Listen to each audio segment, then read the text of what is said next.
Tuhan berfirman kepada Musa, "Berbicaralah kepada para imam, anak-anak Harun, dan katakan kepada mereka, seorang imam janganlah menajiskan diri dengan orang mati di antara orang-orang sebangsanya, kecuali kalau yang mati itu adalah kerabatnya yang terdekat, yakni ibunya, ayahnya, anaknya laki-laki atau perempuan, saudaranya laki-laki, saudaranya perempuan yang masih perawan dan dekat kepadanya karena belum mempunyai suami. Dengan mereka itu bolehlah ia menajiskan diri. Sebagai suami, janganlah ia menajiskan diri di antara orang-orang sebangsanya, dan dengan demikian melanggar kekudusannya. Janganlah mereka menggundul sebagian kepalanya, dan janganlah mereka mencukur tepi janggutnya, dan janganlah mereka menggoresi kulit tubuhnya. Mereka itu harus kudus bagi Allahnya, dan janganlah mereka melanggar kekudusan nama Allahnya, karena merekalah yang mempersembahkan segala korban api-apian Tuhan, santapan Allah mereka, dan karena itu haruslah mereka kudus. Janganlah mereka mengambil seorang perempuan sundal atau perempuan yang sudah dirusak kesuciannya, atau seorang perempuan yang telah diceraikan oleh suaminya, karena imam itu kudus bagi Allahnya. Dan kamu harus menganggap dia kudus, karena dialah yang mempersembahkan santapan Allahmu. Ia harus kudus bagimu, sebab Aku, Tuhan, yang menguduskan kamu adalah kudus.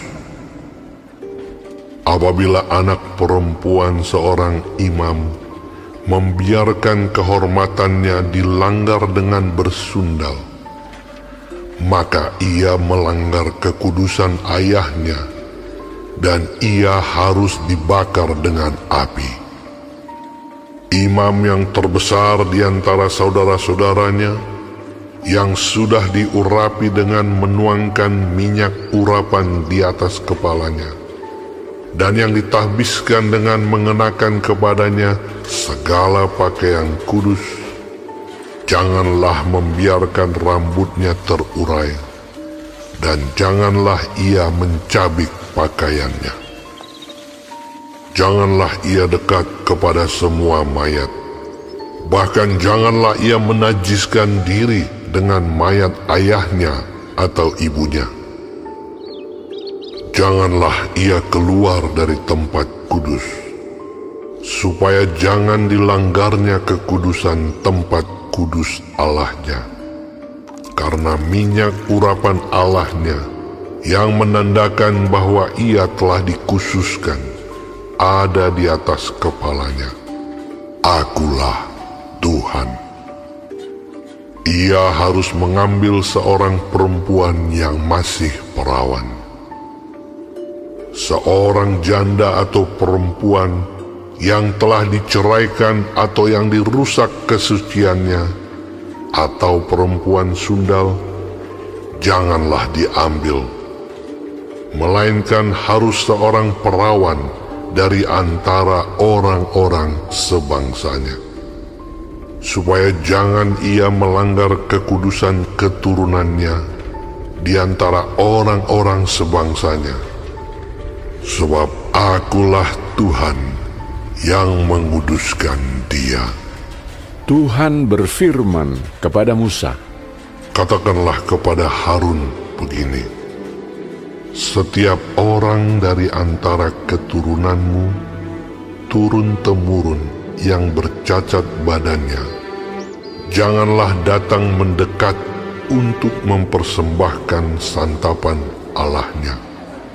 Karena setiap orang yang bercacat badannya tidak boleh datang mendekat.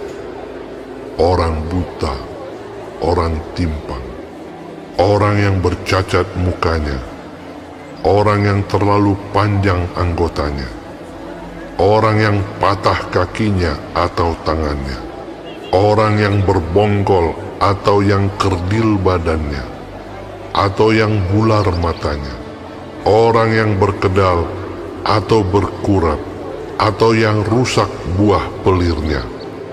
Setiap orang dari keturunan Imam Harun yang bercacat badannya, janganlah datang untuk mempersembahkan segala korban api-apian Tuhan. Karena badannya bercacat, janganlah ia datang dekat untuk mempersembahkan santapan Allahnya. Mengenai santapan Allahnya, baik persembahan-persembahan Maha Kudus maupun persembahan-persembahan kudus, boleh dimakannya. Hanya janganlah ia datang sampai ke tabir, dan janganlah ia datang ke mezbah, karena badannya bercacat, supaya jangan dilanggarnya kekudusan seluruh tempat kudusku, sebab Akulah Tuhan yang menguduskan mereka. Demikianlah Musa menyampaikan firman itu kepada Harun serta anak-anaknya dan kepada semua orang Israel.